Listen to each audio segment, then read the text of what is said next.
Fighting through rain delays, the Cardinals stole a win from the Braves on Sunday, but the bigger steal may have happened with the fifth pick of the MLB draft. We'll explain how the Cardinals landed a stud left-handed pitcher from Tennessee coming up on B-Schaeff Daily.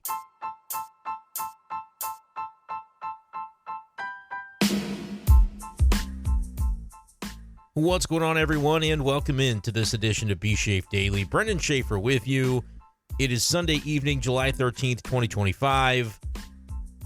Getting ready to go to bed and drive to Atlanta tomorrow morning. Hope to be there for the Home Run Derby All-Star Game and then SEC Media Days later on in the week. Kind of killing two birds with one stone. But we got to talk about the MLB draft, the first three rounds taking place on Sunday night.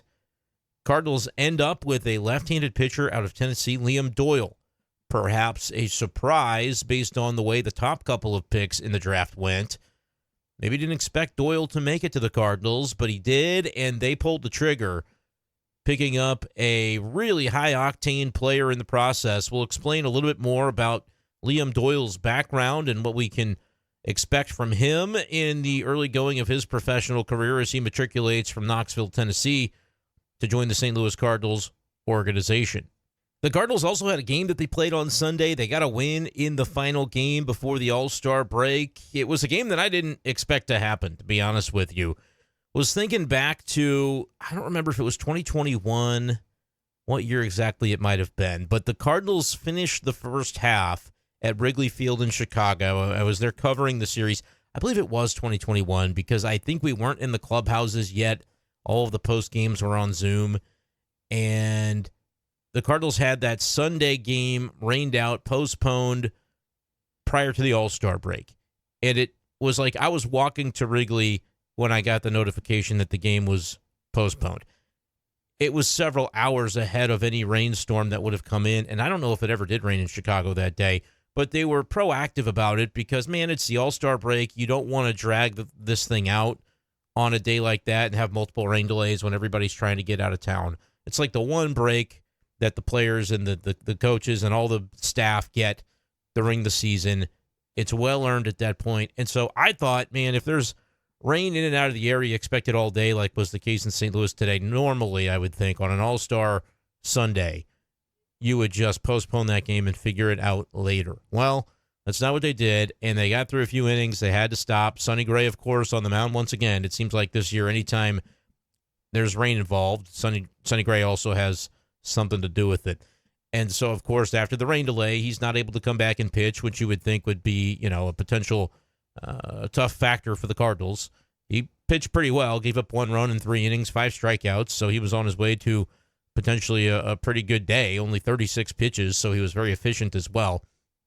But the rains come, Steven Matz comes in, ends up right before the second rain delay.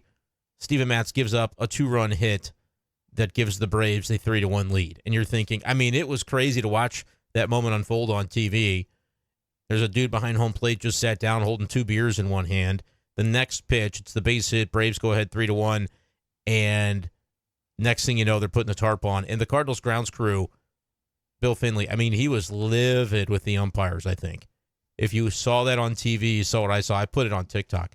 It was like the rains were coming down and the umpires just kept trying to get it in. To what end, I don't know, because it's not like it was going to ever be an official game at that point. It was the top of the 5th inning. The Cardinals would have to bat in the 5th for it to count. And it can be very difficult to get the field back ready for play after it was taking on a lot of water that it probably didn't need to take on. It's just like dual frustration, though, because it felt like they shouldn't have tried to get the game in. They ended up with a delay. I think they're playing till like 7 o'clock. It was crazy how long the game eventually took on the final day before the break. That's never what you want to see. But ultimately, what you did want to see was the outcome that the Cardinals got, which was a 5-4 win, exciting win, as Ryan Helsley was able to get the save in this one. You got a big 2-run home run from Jose Fermin. I believe that was the first home run of his big league career. Gets it against Jesse Chavez. And the breaks go the Cardinals' way in the latter stages of this one. Avoid the sweep. You go into the break 5 games above 500. You take it. I know it's been a little bit rough recently, but that felt like a very nice way to wrap up the first portion of the season, get into the break where you can hopefully get healthy. The Cardinals are banged up right now. Arenado didn't go on the IL, but he's been hurt with the finger, dealing with a shoulder too. Lars Nootbaar does go on the injured list. That happens before the game Sunday. He's dealing with the intercostal. They called it some other kind of costal. I'm no doctor, but it's the side, right? It's the same kind of discomfort he's been dealing with. So he's going to be down for 10 days now. Today is day number 1. He gets 4 days off from the All-Star break, so you don't have to miss as many games. But 5 more games after the break that Lars Nootbaar will have to miss. And who knows? I mean, I don't know if it's any guarantee that he's back right away. It would seem like because he's been playing through this a lot, he might be able to just take the 10 days and be good to go. But we'll see, man. It could be longer than that, potentially. So Cardinals will have an opportunity to try to mix in some other guys for playing time. Jose Fermin, I mean, big swing, obviously. He started for Nootbaar in left field today. Cardinals went with a little bit of a different lineup because they did get Ivan Herrera back. I said on a podcast earlier this weekend that they should just call Herrera from the minors because all he's going to do is DH anyway, and the bats seem to be ready. And they decided to listen, I guess, for Sunday. He goes 1 for 3 with a walk, so right back into form. Burleson had a good game, on base 3 times. Cardinals got things going just enough to be able to get this one over the Braves and avoid the sweep. But let's spend most of the time here talking about the Liam Doyle selection by the Cardinals, left-handed pitcher out of Tennessee with the number 5 overall pick in the draft on Sunday night. Liam Doyle is a 6'2", 220-pound left-hander out of the Boston area, Boston, Massachusetts, freshly 21 years old. So that's kind of nice, like a guy who's a college pitcher, but still kind of on the younger side, if you will. After spending 3 years in college, 3 different schools, which is pretty common nowadays with the transfer portal NIL era. He started out at Coastal Carolina and then went to Ole Miss, left there and goes to Tennessee where Coach Tony Vitello was his head coach. And Vitello did a nice job, I thought, on the MLB Network draft coverage this evening. And that ended up being pretty relevant to the Cardinals because they kept drafting guys from Tennessee. 2 Tennessee pitchers go to the Cardinals as Liam Doyle ends up the first one, obviously the left-hander with the number 5 overall pick. And then Tanner Franklin was the 3rd-round pick, I believe is the way that's classified, 72nd overall. The Cardinals had some competitive balance picks, comp picks involved, so they did end up making 4 selections on Sunday night. They drafted the 2 Tennessee pitchers. They drafted a high school position player, an outfielder out of the state of Tennessee as well, Ryan Mitchell, 55th overall. Played shortstop or outfield. Randy Flores said this evening during his media Zoom that it will be center field. Ryan Mitchell he didn't hesitate when asked if there was a specific outfield position that they will groom Ryan Mitchell to play, and he said instantly center field. And then a power-hitting first baseman, Jack Gurovich. Apologies if I'm saying his name wrong. That was the 4th pick the Cardinals made on the evening, 89th overall. A college first baseman out of San Diego. It was his school. So Cardinals end up with a nice haul on day 1.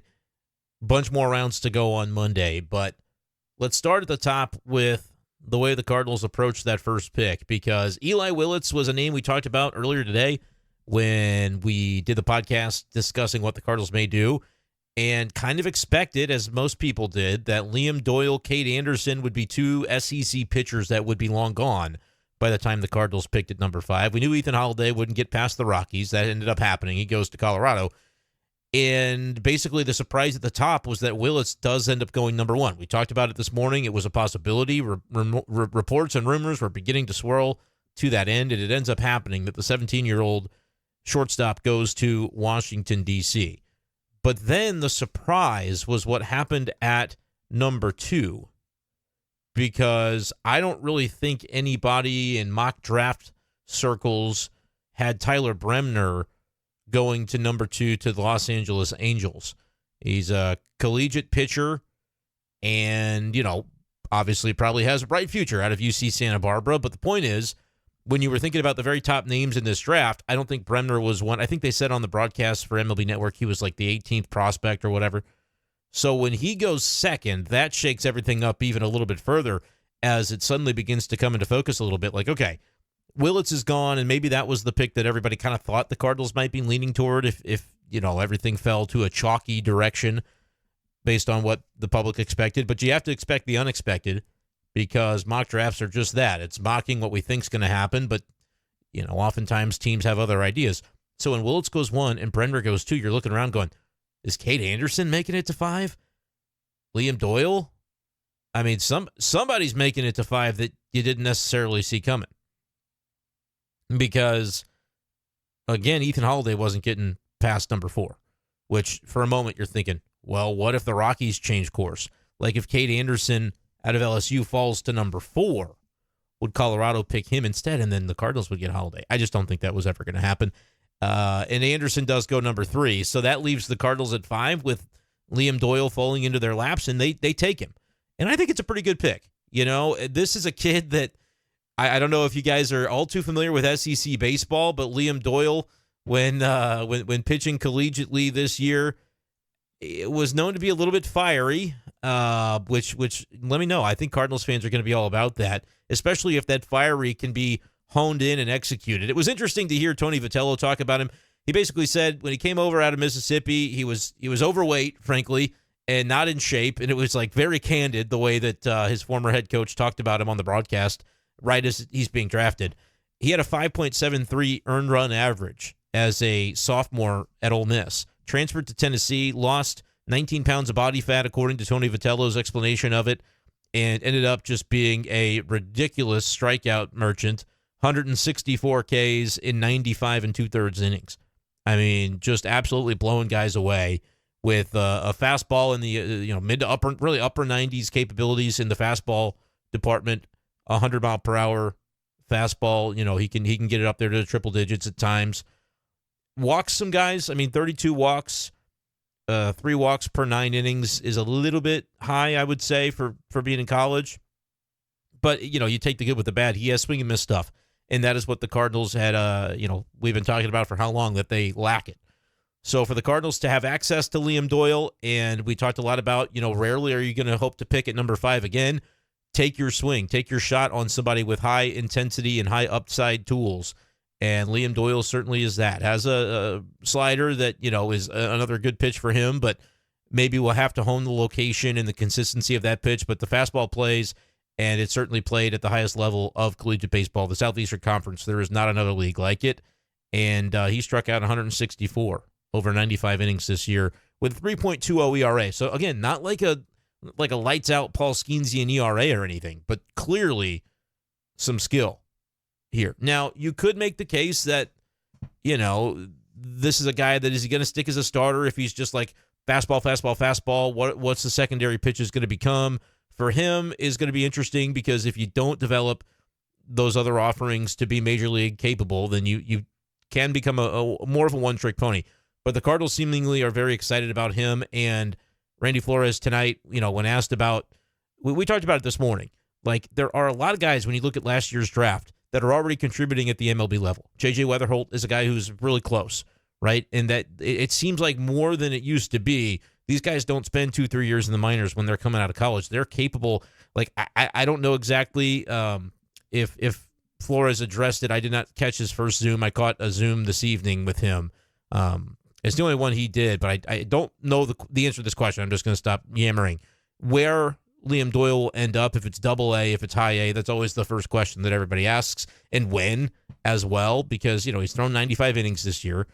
Do the Cardinals want to have him pitch, or are they going to do kind of like they did with Quinn Matthews after he was drafted a couple years ago and just shut him down for the rest of the summer?